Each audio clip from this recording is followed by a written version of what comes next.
What's going on, everybody? My name is Alex, and today I would like to talk to you about the Call of Duty franchise, Call of Duty World War II, the DLC 1 release, and if you make it through this whole video, please leave a like, subscribe to our TechRaptor YouTube page. We would greatly appreciate it, and we love to have open communication with our subscribers. And just so you know, I will be placing polls throughout the video that will be correlating with the subject that I will be talking about at that time. And anyway, let's just get started.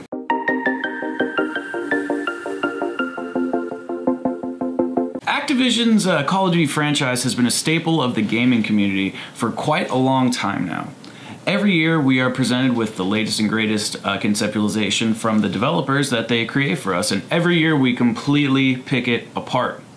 When Modern Warfare series was at the spotlight, everyone was seemingly pleased with Call of Duty for the most part. Once World at War presented the community with Zombies mode, a new player base was acquired, and it completely revolutionized the overall format of Call of Duty in general. Fast forward a few years later, we're jumping around with advanced movement systems. The gameplay style continued to escalate year after year until players finally grew sick of it and wanted boots on the ground. Well, that's now what we have with Call of Duty World War II.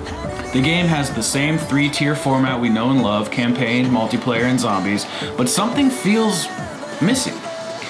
There seems to be an overarching lack of content and slower progression system in the entirety of this establishment of Call of Duty. I do enjoy the game, but since its launch date in early November, I grew tiresome of the 9 multiplayer maps, 2 lackluster zombies maps, and to be honest, I never even finished the campaign. This brings me to the main point of this video, which is DLC 1. I formed an attachment with DLC 1 before it even released, because I truly believed it was going to be the saving grace. However, I don't really think it is. The 3 multiplayer maps are beautiful, but they're stale, and it's difficult to put your finger on exactly why. The war mode is great, and I love that it's a new feature created by Sledgehammer, but once you get to the defending the tank portion of this mode, if you know what I'm talking about, you'll see it on screen. It's a cluster of death, and it really breaks the momentum of the gameplay. I think it's just really negative to have something like that in the game. You get your team moving, you coordinate, but there's no really good hiding places. The defense have too many areas of attack, and you're just dying and respawning every 15 seconds at the most on a good day, and it doesn't really do it for me. Plus, fans are saying that one of the maps is a copy of an old Modern Warfare map, and that there's just a lack of originality of content. And while I may disagree on some of the former things I just said, I definitely am not too pleased with the war mode. Now let's get into zombies. I am a big fan of zombies, and that's primarily what I'll be focusing on in this video, so let's just jump into that.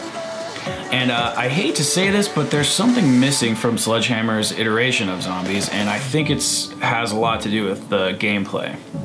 Sledgehammer knows how serious that the zombies community is with their Easter eggs, or quest, whatever you want to call it, and unfortunately that's all they're focusing on. Treyarch, they are the pioneers of zombies, and they did such a good job of balancing Easter eggs in gameplay, and they've had nearly a decade to pull it off, so they just have this ability to pull off this impeccable balancing act between all these aspects of zombies that make it great. And this is not an attack on Sledgehammer or Cameron Dayton, but once you finish the main quest on the Darkest Shore, and even with the Final Reich, when you learn what's happening with the story, but the gameplay doesn't keep you there, it doesn't entertain you, it doesn't hold you in, and so you get bored with the map once you finish the main objective. Basically, the gameplay does not support the map or keep players intrigued long enough to be entertained until DLC 2, and that's kind of what we're seeing if you look on YouTube and Twitch. Nobody's streaming it, no one's playing it, because nobody cares. Once the Easter egg was solved, the viewer rate dropped dramatically. Another issue is the overall style of the Darkest Shore itself. We started with the Final Reich, and it was beautiful, it was dark, and it was vibrant. And now we have the Darkest Shore, and it's covered in a thick layer of fog, which makes the screen look like black stabilization is up all the way. And Zombies is a game about contrasting worlds, vibrant colors, and exciting gameplay mechanics, and a hidden quest that's optional for average players. But I don't know if all that's really the problem. And Sledgehammer has all the pieces in place and they're giving us exactly what we want, so why now that we have boots on the ground, which everybody wanted, are we more unhappy with Call of Duty than ever before? This game sold 500 million copies on launch day, and everyone is just upset about the lack of content. But we're getting everything we want. So what's the problem? I think it's franchise fatigue. And we've been getting the same game for over 10 years now, and when is this story gonna end? Is it necessary for Activision to work with 3 separate developers to create a game that everybody complains about? I think if the game came out every 2 to 3 years, the community would have time to step back, breathe, and be released from the overstimulation that Activision subjects us to. I understand they're a business, I understand they need and want money to keep going, but they might make more money if they started to produce quality over quantity. Making a great game that can last a long time is a lot better than just pumping out crappy franchise after crappy franchise. There's something about the anticipation that drives people wild, and knowing that we have to wait 3 years for a game we love and that is dear to our hearts would make sales increase and give developers some time to engineer ideas at a slower pace, and a realistic pace at that. Also, we could get a finished, polished, and complete product at launch instead of these half-baked games that can barely hold our attention for more than a week. That was my whole problem with World War II at launch initially. It felt incomplete. Zombies mode felt just subpar. It didn't feel like it looked like they completed the map and whatnot, but it looked like they just gave us the bare bones of what we needed, and that was it. I just don't feel like they are caring about the fans anymore.